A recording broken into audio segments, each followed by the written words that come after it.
Y usted en el 2017 se hizo conocido cuando lideró, como usted acaba de recordar, esta manifestación, este paro, esta huelga magisterial. ¿Qué se logró en esa huelga magisterial?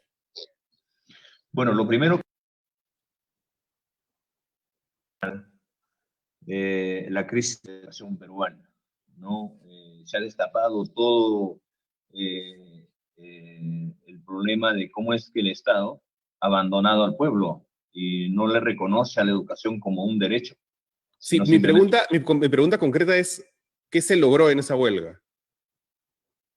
Bueno, primero desenmascarar el olvido del Estado ante el sector educación. Por ejemplo, el bajísimo presupuesto. Nosotros lo que hemos hecho, por ejemplo, es ver de que se deje de implementar los programas de intervención académica a los maestros, se les aumente, por ejemplo, la remuneración a nuestros maestros, haya una preocupación, un presupuesto real, por ejemplo, al sector de educación para mejorar la infraestructura educativa, su alimentación a nuestros estudiantes, ¿no? Y seguimos nosotros luchando porque no se ha logrado hasta el final lo concreto. Se arrancó una resolución ministerial, la 470, en agosto del año 2017, firmado por el propio gobierno, que seguimos esperando de que se implemente y se ejecute. Por ejemplo, que se le dote el presupuesto al sector de educación mínimamente al 6%, ¿no? Claro, lo que pasa es que, digamos, yo he hablado con algunos maestros y ellos me dicen, bueno, el señor Castillo lideró esta huelga, pero esa huelga no sirvió para nada, porque finalmente no hubo ningún acta firmada por el señor Castillo como líder de los maestros, de un sector de los maestros, ¿no? Que es el que hizo la huelga, y al final se paralizaron las clases, se llevó la situación a un punto extremo y no se arregló nada.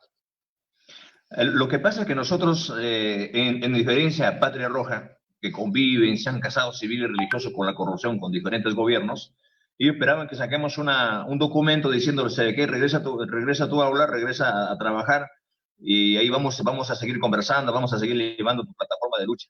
Nosotros no nos hemos ido para sentarnos, tomarnos un café, o en todo caso, simplemente firmar un papel. Nosotros lo que no hemos podido firmar porque nuestra plataforma de lucha es llevar las necesidades no solamente al ministro, sino al Congreso de la República, y llevar al propio gobierno, a la PCM, y el documento que querían firmar es que simplemente regresemos a las aulas y luego continuar con alguna tratativa en la mesa, ¿no? Pero entonces no se firmó nada. No se firmó porque no se hacía eco con nuestras exigencias. O sea, nosotros lo que queremos es una respuesta real, concreta, que se diga, sabe que este es el monto para el sector de educación. Así se tiene que ver la capacitación, su evaluación de los maestros, arrancar, por ejemplo, un verdadero presupuesto para ver el problema de la anemia de nuestros niños, la alimentación de nuestros estudiantes, el problema grande de la infraestructura. Es decir, la lucha, nuestra reivindicación no se termina y no se arranca simplemente con una huelga. La lucha sigue, seguimos en pie de lucha, ¿no? Lo digo porque es parte de una reivindicación. Claro, lo digo porque en general una marcha, una manifestación suele tener algunos objetivos, ¿no? Y se mide su éxito en función a si se logran esos objetivos. Por ejemplo, las marchas que hubo en noviembre, su objetivo era, pues, que caiga Merino, y cayó Merino. Fueron exitosas. Usted en esas marchas, por cierto, de noviembre, ¿dónde estuvo? Bueno, nosotros hemos estado movilizándonos y solidarizándonos también. Estuvimos en el centro y el sur, en el norte del país, también socializando este problema, no solamente el problema de la marcha de los hermanos agricultores, sino también el problema ambiental, ¿no? Que vemos cómo es que se está también Pero eso ignorando. fue durante la presidencia breve de Merino, ¿es así? No, hemos estado en forma sincronizada también con diferentes organizaciones por diferentes espacios del país, ¿no?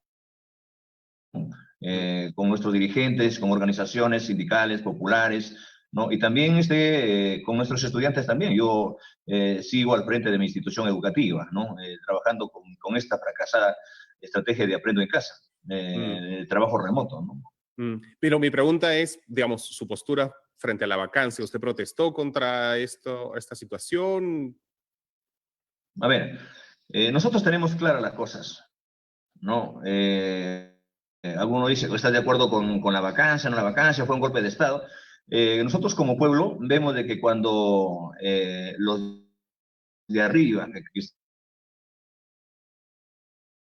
los ojos entre ellos, y una vez que se resuelve, ¿qué cosa hay para el pueblo? No hay nada. Entonces, nosotros lo que hemos visto es enraizar siempre esta causa, lo que el pueblo dice, ¿no? Ahora, ¿qué hay? Se ha ido y el que se ha quedado, ¿qué está haciendo para el pueblo? ¿No? Entonces, lo que acá hay lo que se está haciendo es una lucha para que se revierta toda esta situación desde abajo, desde el pueblo. Nuestra gesta es permanentemente es que, se tiene que cambiar esta constitución, que se convoque a una Asamblea Nacional Constituyente para que los grandes problemas del Perú se agenden inmediatamente, que participe nuestros hermanos ambulantes, que participen los maestros, las organizaciones, ¿no? Imagínense esta reyerta que nuevamente han tomado las calles. ¿Por qué? Cualquier gobierno que venga, cualquier gobierno que bajo esta constitución política va a ser el mismo resultado. ¿Qué cambiaría entonces? ¿Por qué cambiar la Constitución? ¿Qué es lo que usted quiere cambiar en la Constitución? Bueno, nosotros lo que estamos viendo es que siempre ha habido nuevas constituciones, y en las constituciones que se han dado, jamás se han agendado los grandes problemas pues, del país, ¿no? El problema de la salud, el problema de la educación, el problema de la agricultura. Dígame, ¿qué gobierno se ha acordado, por ejemplo, de este agricultor, que es el agricultor que para la olla, que pone los Sí, manteles, pero una señores? cosa es el gobierno y otra cosa es la Constitución. O sea, ¿por qué Pero cambiar la Constitución? hay que cambiarla porque no está contemplada. Es una constitución que se ha hecho a la medida del peso y talla de lo de arriba, de los ricos, de los millonarios, ¿no? Entonces, yo creo que nosotros Por acá, ejemplo, ¿qué parte de la Constitución está hecha para los millonarios?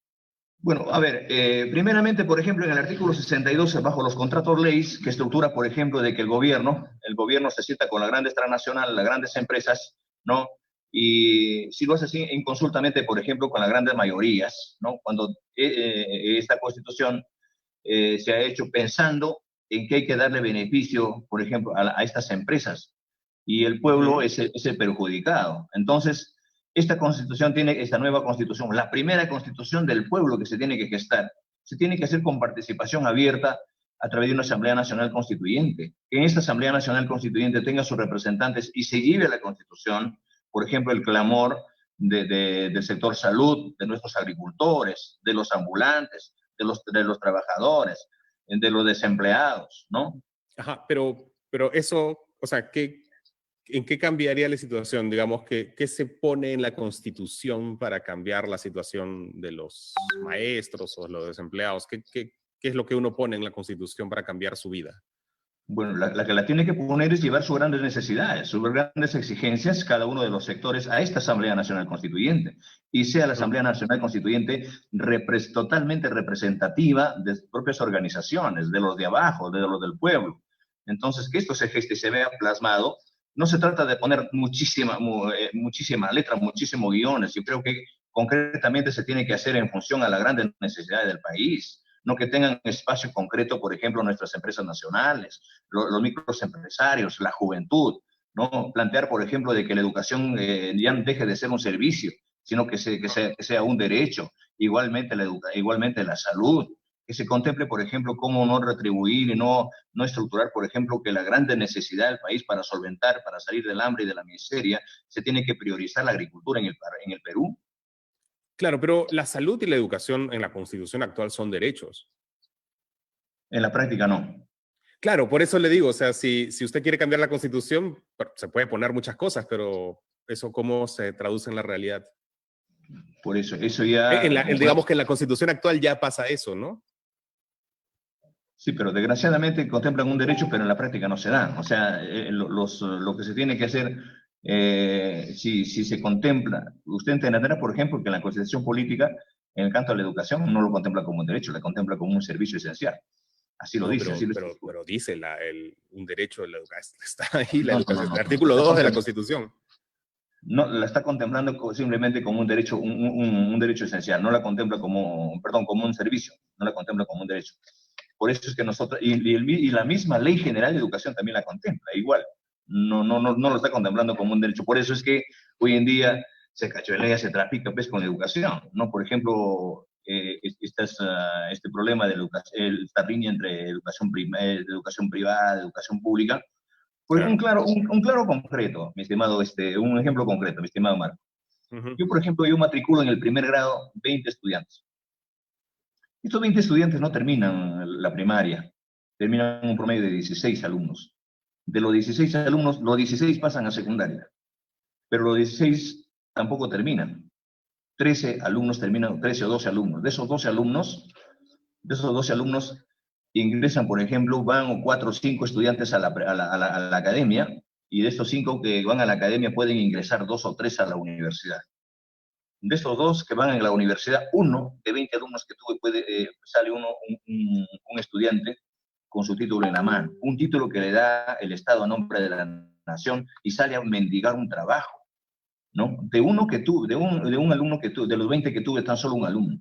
Y dígame, y los 19, y de los 20 que tenía solamente un alumno, ¿dónde quedaron el resto? ¿Acaso no abandonan su familia, no abandonan su casa, no abandonan su sangre, no abandonan su idiosincrasia, su cultura, y se van a las grandes ciudades a formar los grandes cinturones de pobreza? ¿Acaso no ingresan, por ejemplo, a formar parte de estas lacras sociales? ¿Dónde está el Estado? ¿Dónde está el derecho a la educación? ¿Dónde está el derecho a la salud? Entonces, como derechos a la educación, a la salud. Mire cómo está la salud. ¿Y cómo Entonces, cambia la Constitución usted? O sea, ¿cuál es el mecanismo por el cual usted plantea? convocatoria primero, llevar a cabo, por ejemplo, primero consultarle al pueblo si está uno de acuerdo que se cambie esta Constitución, ¿no? Tiene que hacerse juntamente con Ok, el y pueblo. si la gente dice que sí, Respetando, ¿cuál es el respetando ese siguiente paso? resultado, si el resultado de los compatriotas, de nuestros hermanos peruanos, es favorable, inmediatamente se convocará a constituir la Asamblea Nacional Constituyente que geste esta nueva Constitución ¿Y del pueblo. quién ingresa a esta asamblea? Porque los actuales partidos. Ahí está nuestra gran diferencia. Muchas veces se han gestado nuevas constituciones y ya los partidos han dicho, no, tú ingresas, tú vas a seguir representando a salud, vas a representar a la juventud, o sea, desde arriba, igual que este Estado, que te pone un ministro Claro. improvisado. Por eso, ¿cómo se hace entonces? ¿Qué Lo que plantea tiene que usted? hacerse es abiertamente llamar a las organizaciones, llamar a los gremios, llamar a todas las organizaciones populares, sindicales, para que ellos encaminen en todo caso una convocatoria abierta para que ellos conduzcan, en todo caso designen su representante para que sean parte de la Asamblea Nacional Constituyente. Uh-huh, uh-huh. Usted, cuando lideró, regresamos un ratito a la marcha esta que lo lanzó a la notoriedad a usted, porque a usted también, como a tantos peruanos, lo han terruqueado. Nos dijeron que usted era parte de Movadef, que estaba con Sendero Luminoso, y hasta donde yo tengo entendido eso no es cierto, pero sí es cierto que algunos gremios educativos vinculados a Movadef y, en fin, a una serie de grupos radicales lo estuvieron apoyando a usted. Bueno, usted sabe que el gremio, más que todo de la magisterio y otras organizaciones, pues son muy amplios, ¿no? Y nosotros cuando tenemos una agenda, no estamos buscando quién es quién en el interior de la organización.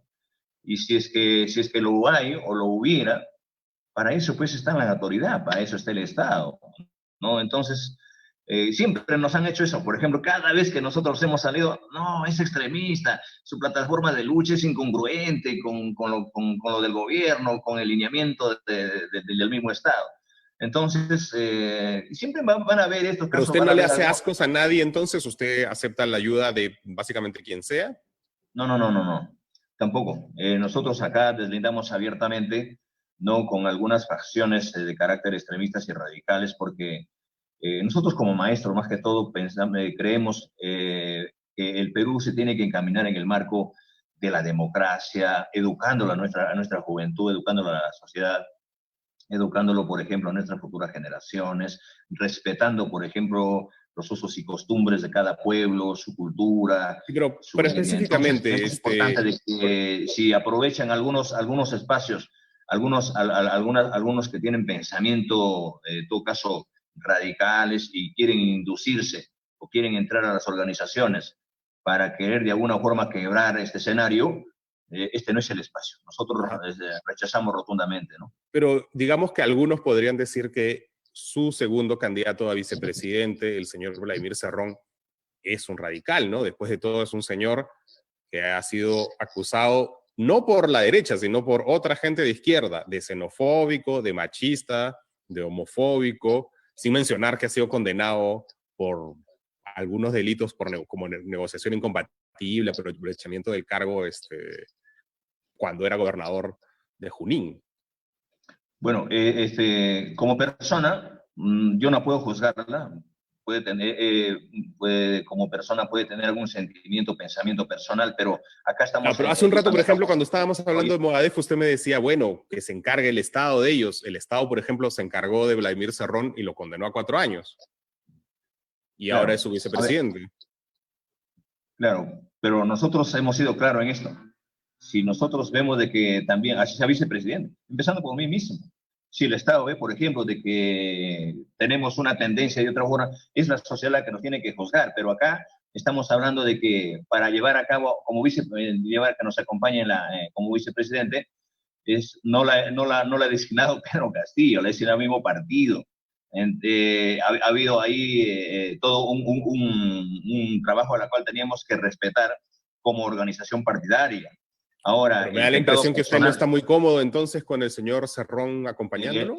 El pecado personal que cometa una u otra persona ante un escenario político, ya tendremos que deslindarle abiertamente también en cualquier momento. Entonces, creemos importante de que si hay alguna respuesta que el Perú, su entorno no se siente bien, es el mismo doctor Vladimir Cerrón el que tiene que dar una explicación, el que tiene que aclarar esas cosas, ¿no?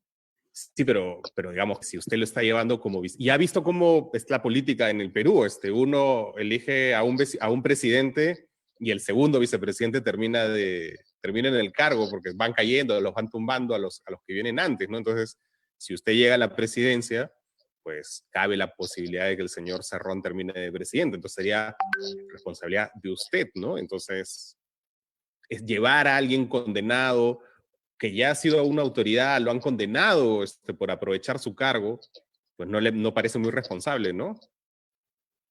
Bueno, sería una responsabilidad no solamente como parte de la plancha presidencial, sino también del mismo partido. Pero creemos importante de que esto, con las observaciones que se está haciendo, con la que me acaba de hacer, tenemos que trasladarla pues al pueblo. Es el pueblo el que tiene que asumir, en todo caso, por eso estamos en una elección. Pero más allá de eso, nosotros hemos sido claros con el mismo doctor Vladimir de que si hay que corregir algunas cosas, se lo tiene que corregir, porque no se puede llevar una postura de carácter personal ya para tener una representación y una responsabilidad ante el país. Ya, por ejemplo, le voy a preguntar claramente, ¿usted qué opina de la presencia de los venezolanos en el Perú?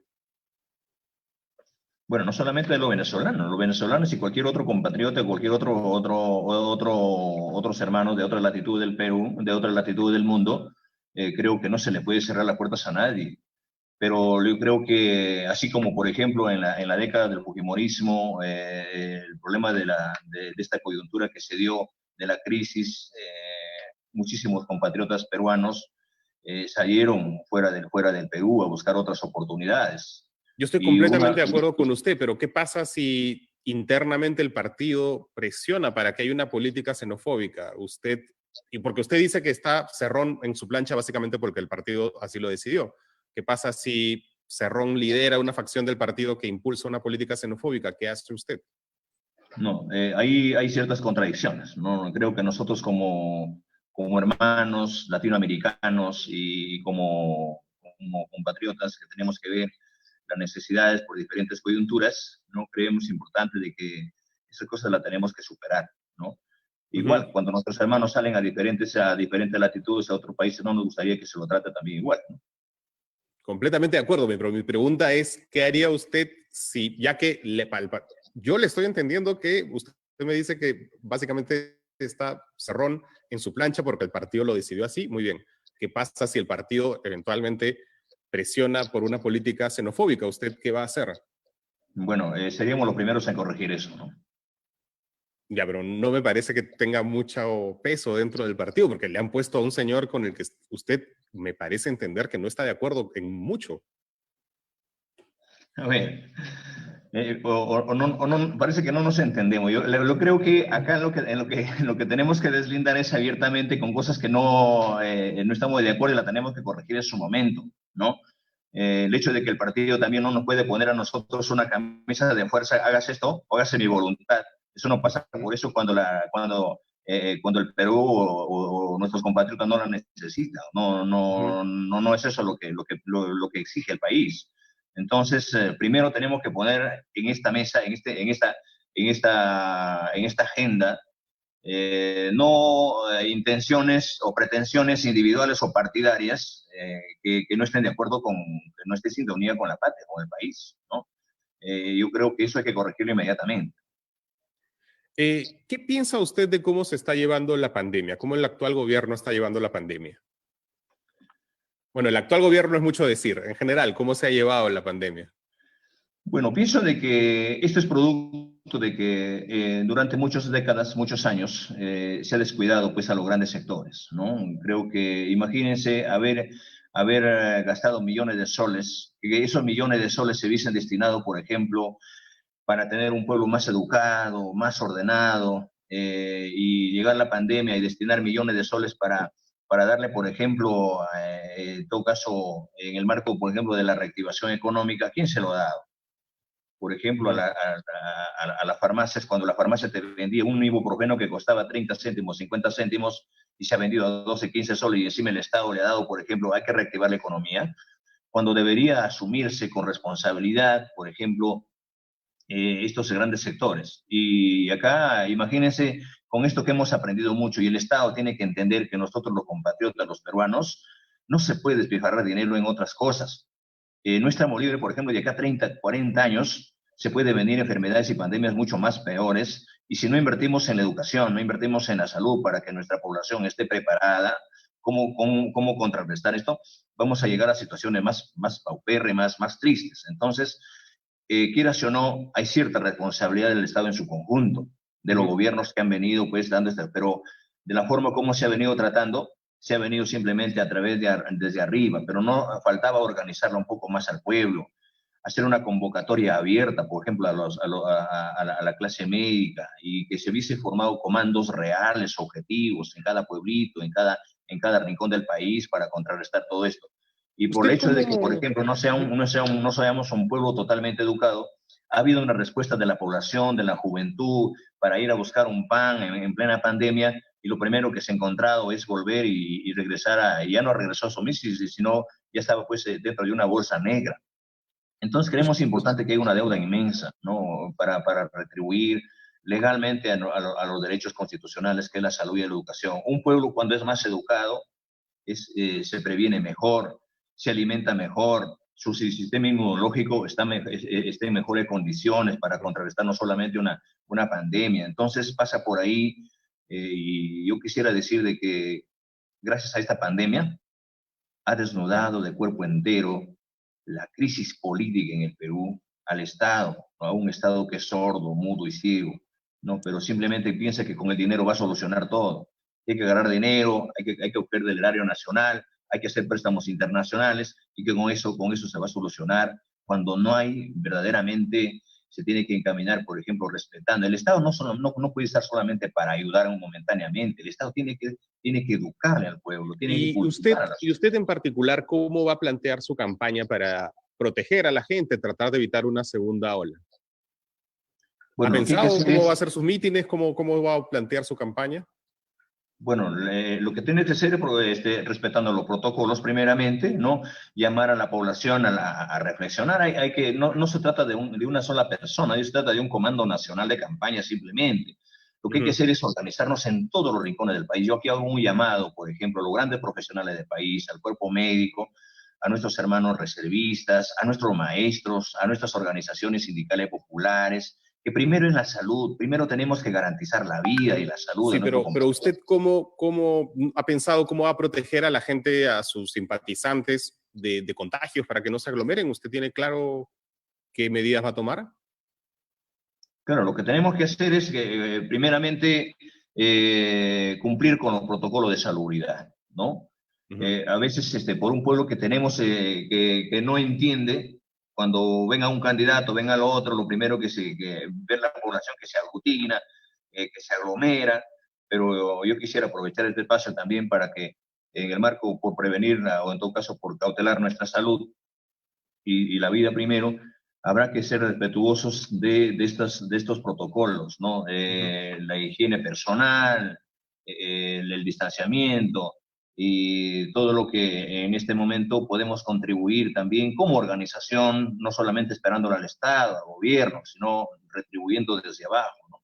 Yo sé que usted casi como que ha deslindado de Vladimir Cerrón en esta entrevista, pero me gustaría preguntar por una declaración suya que a mí me parece peligrosa, que es que él está promoviendo la ivermectina y no, yo no quiero preguntarle a usted, por ejemplo, ¿usted se va a vacunar cuando llegue la vacuna? Bueno, tomando el ejemplo, por ejemplo, de ahora que debería ser el mismo señor Martín Vizcarra y el señor Sagasti, que para implementar una vacuna debería dar una muestra real al país, vacunándose él mismo y vacunando a sus ministros, y decir que esta vacuna sirve para el país, le garantiza primero el país. Entonces, lo primero que Pero la tenemos, vacuna cuando llegue probablemente, si usted gana las elecciones, pues será usted el presidente, usted se vacunaría cuando llegue la vacuna.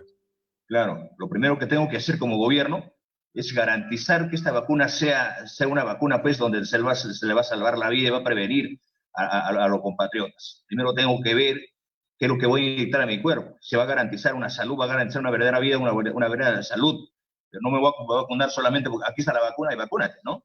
Entonces, eso pasa porque tenemos que darle la garantía y tenemos que dar una respuesta abierta que lo diga, por ejemplo, no solamente la OMS, sino también el cuerpo médico a nivel nacional, ¿no? Entonces, Ujú. nadie estaría en su sano juicio de decir que esta es la vacuna, una vacuna que viene impuesta cuando yo no lo conozco su procedencia y no sé cuál es su contenido. Ya, pero Eh, las vacunas varias, pues están, toda la información está disponible online. Imagino que usted tiene un cuerpo de asesores en salud que le deben haber informado sobre esto o no. claro, a ver, las vacunas que están actualmente en el pueblo mismo, ni el mismo gobierno, ni el mismo Estado, le está dando muestras de garantía a la población. Por eso mucha gente está rehuyendo. Por eso es que no hay ciertas contradicciones internas arriba en el mismo sector de mismo sector de salud. Ahora dicen, no, que sabe qué, es opcional, es No, voluntario. ajá. Entonces creemos importante de que es el mismo Estado tiene que garantizar, sí, sí, señor, esta vacuna es la vacuna que va a garantizar no solamente la prevención, sino la salubridad en el marco de esta pandemia y de las otras pandemias que vengan también. Hay que convocar, esperar no solamente que venga una vacuna del extranjero. ¿Dónde está el cuerpo médico? ¿Dónde están nuestros investigadores? ¿Dónde está la gente profesional que está en el Perú para poder ver de qué manera se hace un seguimiento también, no solamente a la vacuna, sino a otras, a tantas investigaciones que están en camino? Ya, pero usted no, o sea, digamos que usted no tiene unos asesores en salud que le hayan informado que efectivamente que las vacunas que ya están disponibles son seguras, porque son seguras. O sea, debería usted tener un equipo de gente de salud que le diga, mire, Sí, un equipo de salud, por eso que no, sí, ellos están en pleno trabajo, ¿no? ajá, Están haciendo también este seguimiento. Yo también preguntando siempre que nos hagan llegar, por ejemplo, su naturaleza, su origen, ¿no? Cuáles son, qué causas o qué consecuencias pueden traerla. Entonces, eso hay que explicarle al país, eso hay que explicarle como autoridad y como sector público, y se tiene que hacer también hacer un llamado a todas las personas comprometidas con ver de qué manera se tiene que garantizar esta, esta, la posibilidad, o en todo caso, ujú. la efectividad de esta vacuna, ¿no?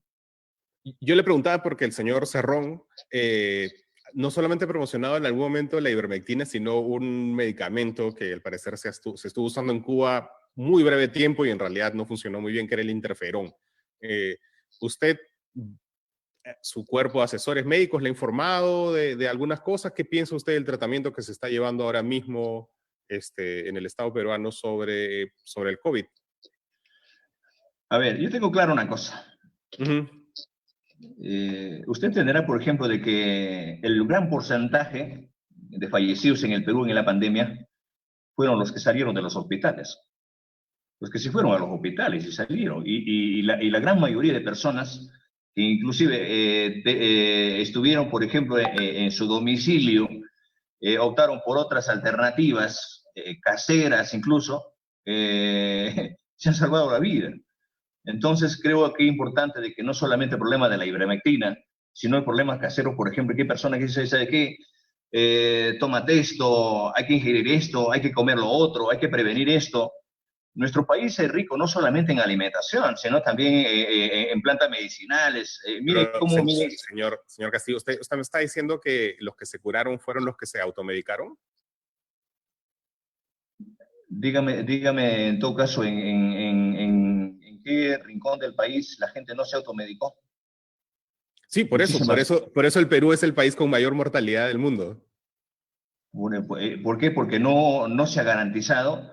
Mire cómo la gente, cómo ha sido atendidos en los grandes hospitales.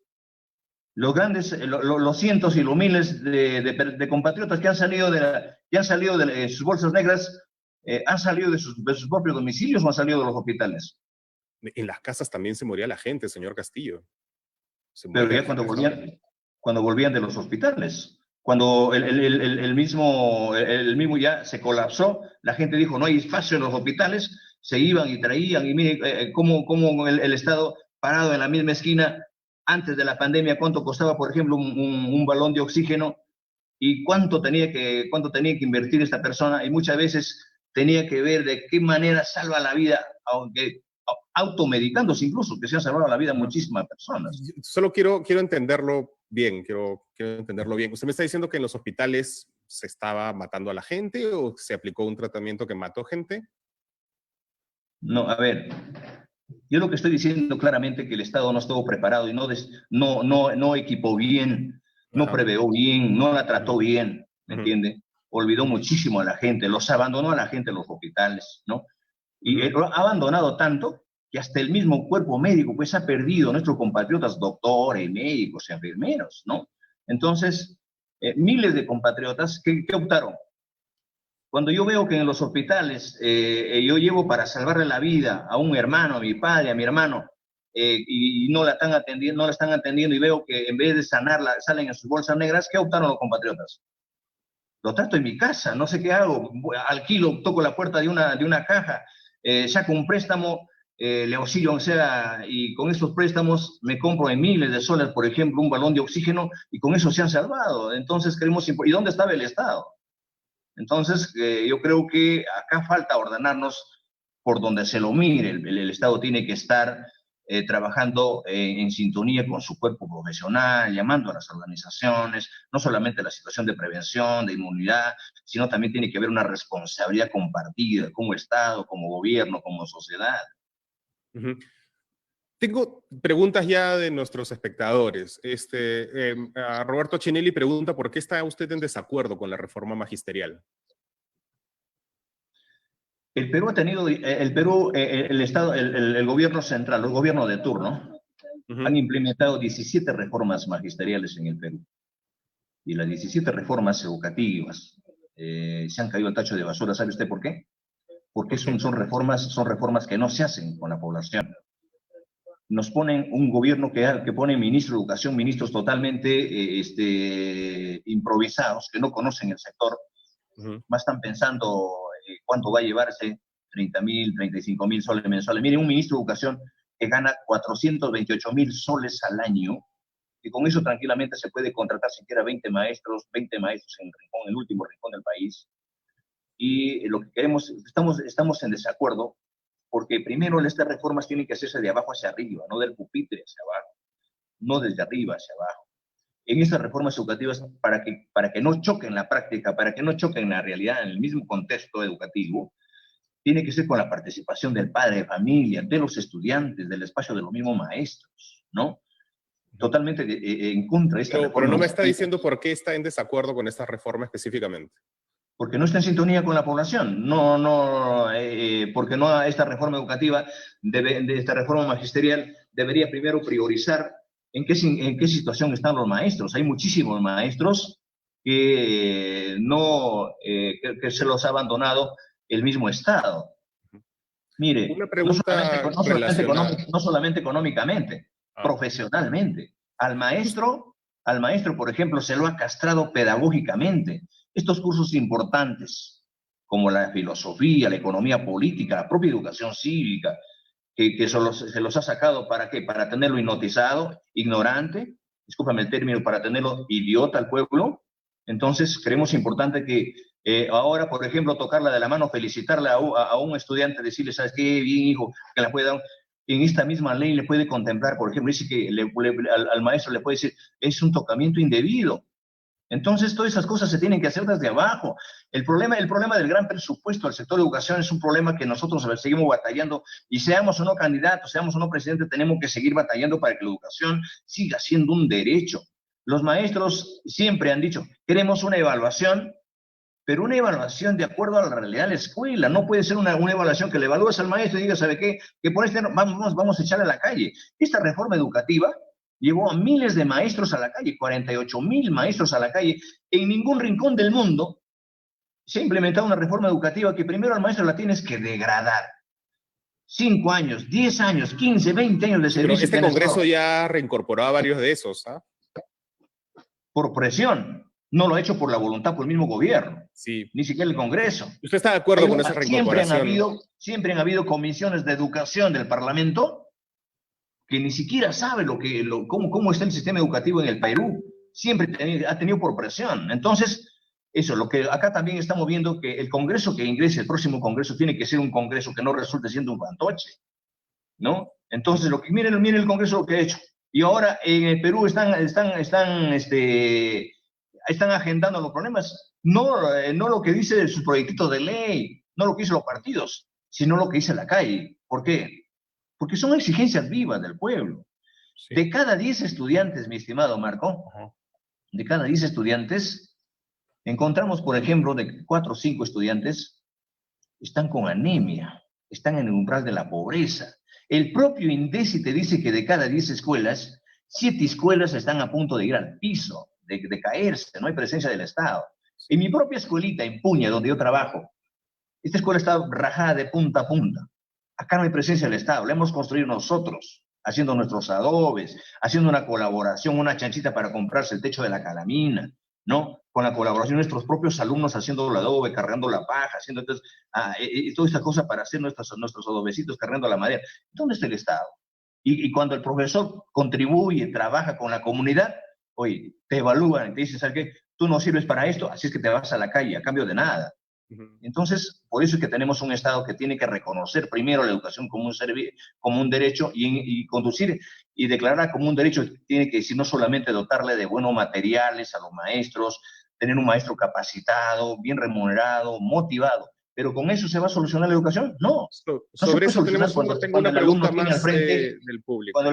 Termina en un segundo. Cuando el maestro tiene al frente, por ejemplo, a un niño desnutrido, a un niño que viene de una familia totalmente desposeída, el profesor se autocapacita, se autoprofesionaliza en el Perú. ¿Dónde está? Por ejemplo, nosotros estamos planteando que estar, por ejemplo, una escuela docente, una universidad docente en cada región, para que el profesor esté ahí permanentemente en actividad con sus estudiantes. Esos lazos, ese trinomio maestro, padre de familia y estudiante, tiene que ser una actividad permanente, pero con motivación y con verdadero presupuesto del Estado. Sobre eso tengo una pregunta del público, que es, ¿qué pesa más? ¿Su derecho a la protesta como docente, su derecho a la huelga, o el derecho de los niños a recibir clases bajo cualquier circunstancia? Mire lo que ha hecho esta pandemia. Mire lo que ha hecho el Estado con esta pandemia. El ministro de Educación, 35,000 soles mensuales, y dice que la pregunta es, ¿qué pesa más? ¿Su derecho o el de los niños? Es que los derechos son iguales. No podemos nosotros darle peso más a los maestros y a los niños. Ambos son derechos. Estamos hablando de la persona en su conjunto. Claro, ahora, lo que yo entiendo de esta pregunta es que una huelga, sobre todo una huelga tan prolongada como la del 17, pues afectó a muchos niños, ¿no? Sí, la recuperamos esas clases, pero ¿sabe qué? Es una pregunta que siempre nos hacen en el rincón y a veces cuando hay una población desinformada, va a correr siempre esta pregunta. A nosotros no solamente nos preocupa las pérdidas de clases en los estudiantes cuando se hace una lucha.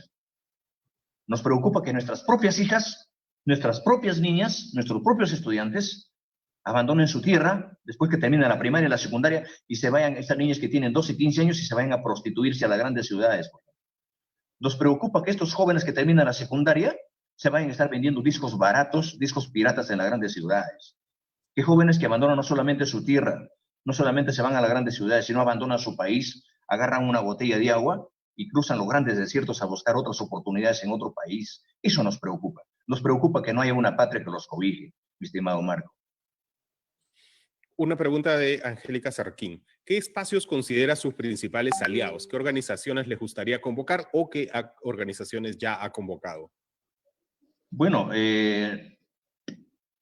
han venido muchísimas organizaciones, ¿no? Por ejemplo, como los pescadores en el Perú, los azucareros en el norte, los paperos en el centro, las rondas campesinas y urbanas del país, el magisterio, que es un magisterio totalmente lastimado. Vemos de cómo también nuestros hermanos etnocaceristas, nuestros reservistas a nivel nacional, por donde vamos, encontramos a nuestros hermanos que juran a llamado de cualquier, juran el regreso al llamado de cuando la patria lo necesita. Vemos que como ex soldados, ex militares, nos hace falta esto, nos hace falta lo otro. Necesitamos, por ejemplo, que las escuelas, que los médicos, hay jóvenes universitarios. Encontramos a la juventud, por ejemplo, por donde quiera que nos vamos, profesor Castillo, tenemos que aglutinar la fuerza, somos una sola fuerza, somos del pueblo, somos lo de abajo. Entonces, agradecer a estos espacios de que no solamente están acá para que Pedro Castillo vaya al señor presidencial. En concreto, lo que se está buscando en este escenario político es trasladar el poder al pueblo, que sea el mismo pueblo el que tiene que conducirse en este escenario, ¿no? ¿Cómo es posible que gobierno tras gobierno, por ejemplo, exija, por ejemplo, cuando un gobierno, un ministro le sale insuficiente, no sabe lo que hace?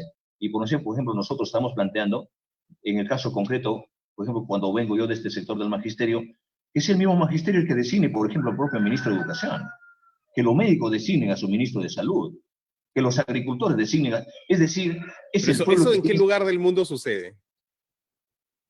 No sucede porque simplemente en todo el Perú, en todos los lugares del mundo se mancilla pues al pueblo y no se le escucha al pueblo.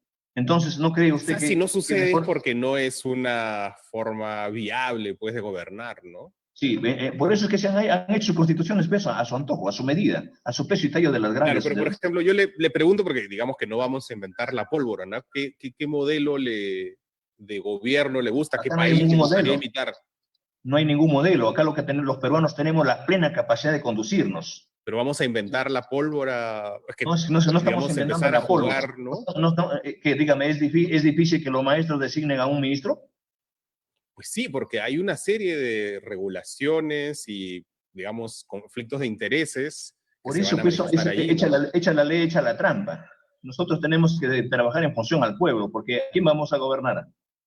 Ya, lo que pasa es que por ejemplo, por decir algo, los maestros eligen a un ministro, pero luego están los niños o los jóvenes que están educándose y de pronto ellos ven afectados sus derechos porque el ministro beneficia más a los maestros. Y de la misma manera, los eligen a un ministro de salud y los pacientes se ven afectados. Entonces, digamos que por eso imagino que en ningún lugar del mundo nadie tiene un sistema de gobierno como el que usted plantea.